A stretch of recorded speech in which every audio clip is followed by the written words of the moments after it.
પન્નાની રસોઈમાં તમારું સ્વાગત છે ફ્રેન્ડ્સ। તો આજે આપણે એકદમ હેલ્ધી નાસ્તો બનાવવાના છીએ। આ નાસ્તાની અંદર આપણે કોબી, દૂધી, બટાકા અને પાત્રાના પાનનો ઉપયોગ કરીશું। અને આપણા ઘરમાં જેટલા પણ શાકભાજી હોય એટલા આપણે લઈ લેવાના અને એનાથી આપણે આજે નાસ્તો બનાવીશું એકદમ હેલ્ધી અને એકદમ ઓછા તેલમાં। મતલબ કે તેલ તો ખાલી આપણે 2-3 ચમચી જેટલું જ જોઈશે, એનાથી વધારે તેલ નહીં જોઈએ। તો ચાલો પછી આજનો નાસ્તો બનાવવાનું શરૂ કરીએ। तो नास्ता माटे सौथी पहला आपणे आ कोबी लेशुं। तो कोबी में अहींया वजन में 500 ग्राम जेटली लीधी छे।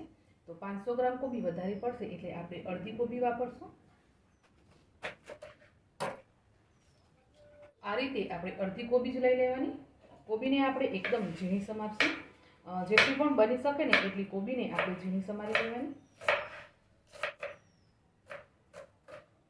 कोबी ने समारी आपणे एक वाटकामां काढी लेशुं एने।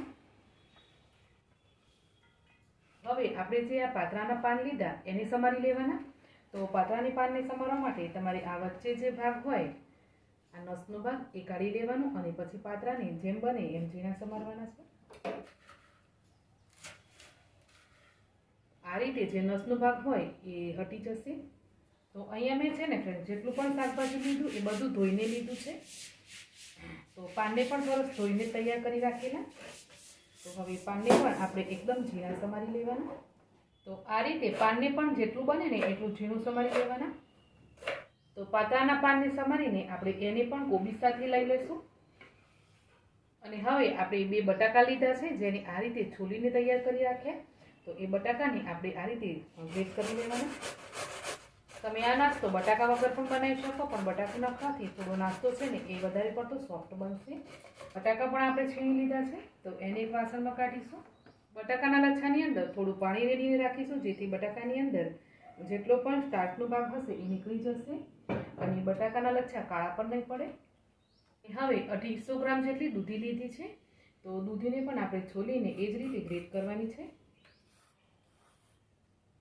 तो अहींया आ नाસ્તાની અંદર જેમ બને એમ દૂધી તમારે ફ્રેશ અને એકદમ કાચી લેવાની, જેની અંદર બીજ હોય એ એકદમ ઓછા હોય। હવે આપણે આજે બધી શાકભાજી તૈયાર કરી એને આપણે એક વાસણની અંદર ભેગી કરીશું। પહેલા તો સૌથી પહેલા ગ્રેટ કરેલી દૂધી, બટાકાને જે ગ્રેટ કર્યા એ બટાકા લઈ લઈએ। કોબીજ અને પાત્રાના પાનને જે સમાર્યા એ પણ એડ કરી દઈએ આની અંદર। અહીંયા તમે જોઈ શકો છો ફ્રેન્ડ્સ કે શાકભાજીની ક્વોન્ટિટી કેટલી બધી છે।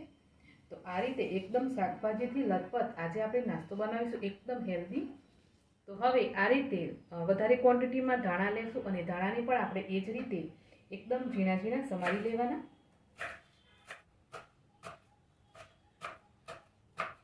तो धाणा समारीने 2-3 आपणे लीला मरचा पण समारी लेशुं एकदम झीणा झीणा। मरचा अने धाणाने पण आपणे शाकभाजी भेगा एड करी दઈએ। तो आ रीते आपणे बधी शाकभाजी तैयार करी लीधी छे। तो हवे आनी अंदर आपणे मसालाओ नाखीशुं।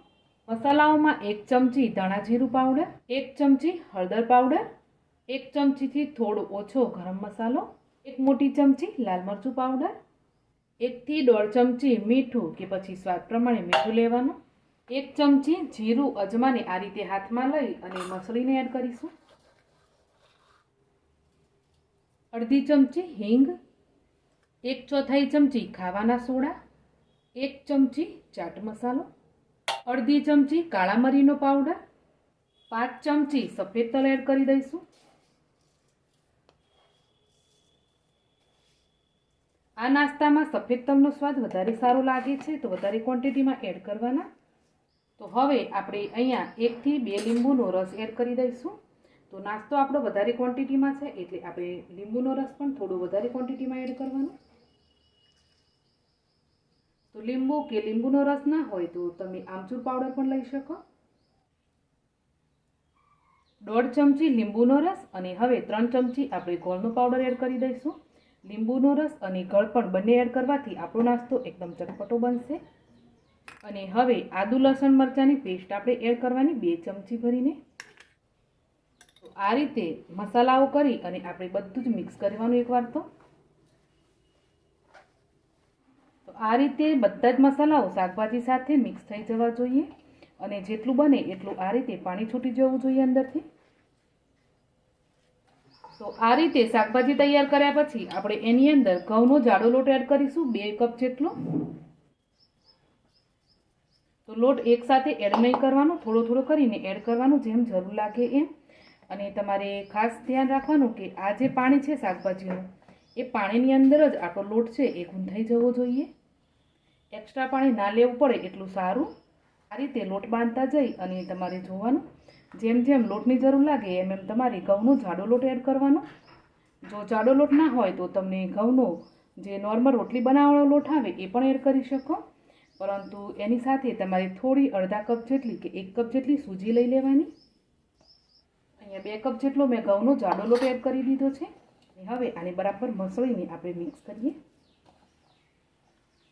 અહીંયા આપણે 2 કપ ઘઉંનો જાડો લોટ એડ કર્યો. હજુ પણ આપણને આની અંદર લોટની જરૂર છે, તો તમે આ ટાઈમે થોડું બેસન એડ કરવું હોય તો તમે બેસન પણ એડ કરી શકો. હું અહીંયા ઘઉંનો ઝીણો લોટ એડ કરું છું, જે રોટલી બનાવવા માટે વાપરીએ ને એ લોટ. તો બધો આપણે કરકરો લોટ એડ કરવો હોય તો પણ તમે કરી શકો, પરંતુ બંને લોટ આ રીતે આપણે ભેળવીને પછી બનાવીશું. જ્યારે પણ તમે શાકભાજીની અંદર આ રીતે લોટ એડ કરો અને મિક્સ કરો ને ત્યારે તમારે થોડું ચાખી લેવાનું. બધા મસાલાઓ બરાબર હોવા જોઈએ. ના હોય તો તમે આ ટાઈમે થોડા એડજસ્ટ કરી શકો. હવે આપણે લોટની જરૂર નહીં પડે, આ જ પાણીમાં આપણે લોટ ગૂંથાઈ જશે. તો અહીંયા તમે જોઈને ફ્રેન્ડ્સ મેં એક્સ્ટ્રા પાણી બિલકુલ પણ નથી લીધું, એક ટીપું એક્સ્ટ્રા પાણી નથી લીધું. અને જેટલું શાકભાજીમાંથી પાણી નીકળ્યું ને એ જ પાણીની અંદર લોટ બાંધીને તૈયાર કર્યો છે. તો આ રીતે આપણે લોટ બાંધી લીધો અને લોટ તમે જોઈ શકો છો કે આપણે લોટ કરતાં શાકભાજીનું પ્રમાણ આમાં વધારે રાખ્યું છે. અને આમાં જે આપણે શાકભાજી લીધા ને ફ્રેન્ડ્સ એ મોટાભાગે બાળકોને ભાવતા નથી હોતા, તો તમે આ શાકભાજીને આ રીતે બનાવીને બાળકોને ખવડાવી શકો. તો હવે આ રીતે આપણે એક જાળીવાળી પ્લેટ લઈ લઈશું અને એને તેલથી થોડી ગ્રીસ કરી લઈએ. અને આજે આપણે લોટ બાંધ્યો એને આપણે થોડો લુઓ લેશું અને આ રીતે ગોળ ગોળ કરીને એના મુઠિયા બનાવીશું. આ રીતે મુઠિયા બનાવવાના અને મુઠિયા જેમ બને એમ પતલા બનાવવાના, જેથી ચઢવામાં બહુ ટાઈમ નહીં લાગે. અને પ્લેટની અંદર રાખતા જઈશું. તો બધા જ મુઠિયા આ રીતે બનાવીને તૈયાર કરી લઈએ. બનાવતા જઈશું અને આ રીતે રાખતા જઈશું. તો આ રીતે મેં મુઠિયા બનાવી લીધા છે. અને હવે આ મુઠિયાને આપણે સ્ટીમ કરવા માટે મૂકીશું. તો મુઠિયાને સ્ટીમ કરવા માટે આપણું સ્ટીમર રેડી છે. તો આપણે મુઠિયાવાળી પ્લેટ છે ને એને આ સ્ટીમરની અંદર રાખી દઈશું. ઢાંકણ ઢાંકી 20 થી 25 મિનિટ માટે આપણે આ મુઠિયાને સ્ટીમ થવા દેવાના. તો અહીંયા અડધો કલાક માટે મેં મુઠિયાને બરાબર બાફી લીધા છે. અને અડધો કલાક બાફ્યા પછી એને આપણે 20 મિનિટ માટે ઠંડુ થઈ જવા દીધું. તો મુઠિયા આપણા બનીને તૈયાર છે. તો આ રીતે શાકભાજીથી લબાલબ ભરેલા આપણા મુઠિયા બનીને તૈયાર છે ફ્રેન્ડ્સ. તો હવે આપણે આ મુઠિયાને કાઢી લઈએ.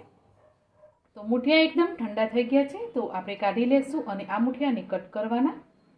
જેટલા પણ નાના મોટા પીસીસ જોઈતા હોય એ પ્રમાણે કટ કરી લેવાના. તો મુઠિયા બરાબર ઠંડા થયા છે એટલે સરસ કપાઈ રહ્યા છે. જો તમે ગરમ ગરમ કાપવાની કોશિશ કરશો તો મુઠિયા છે ને એ તૂટી પણ શકે. આ જ રીતે આપણે બધા મુઠિયાને કટ કરી લઈએ પહેલાં તો.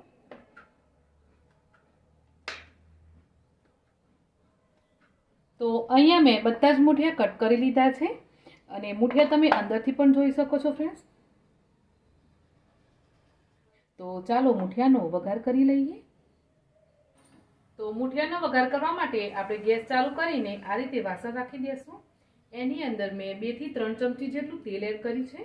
તો તેલ ગરમ થાય એટલે આપણે આની અંદર વઘાર કરી લઈએ. તેલ ગરમ થઈ ગયું છે તો હવે આપણે 1 ચમચી રાઈ, જીરું અને અજમો લીધો છે. તો એની વઘારમાં એડ કરી દેવાનું. 2 લીલા મરચાંને આ રીતે મોટા ટુકડાઓમાં ચોપ કર્યા છે મેં. તો કોઈને એક્સ્ટ્રા તીખું જોઈતું હોય તો એના માટે કામ લાગશે. થોડા મીઠા લીમડાના પાન અને હવે સફેદ તલ એડ કરી દેવાના 2 થી 3 ચમચી જેટલા.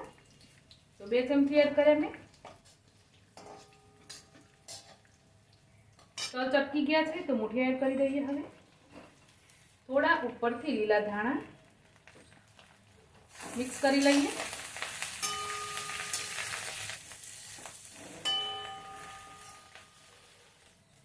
તો ચાલો આપણો ચટપટો મુઠિયાનો નાસ્તો બનીને તૈયાર છે. શાકભાજીથી એકદમ લબાલબ ભરેલો એકદમ હેલ્ધી નાસ્તો છે. તો તમે પણ આ રીતે આ નાસ્તો બનાવીને જરૂરથી ટ્રાય કરજો ફ્રેન્ડ્સ. બહુ જ મસ્ત બને છે.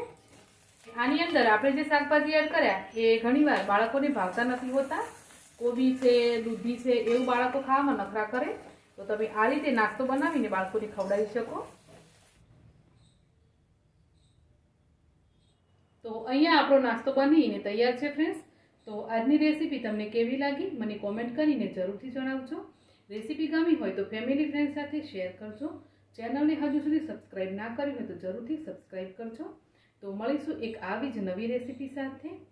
આવજો.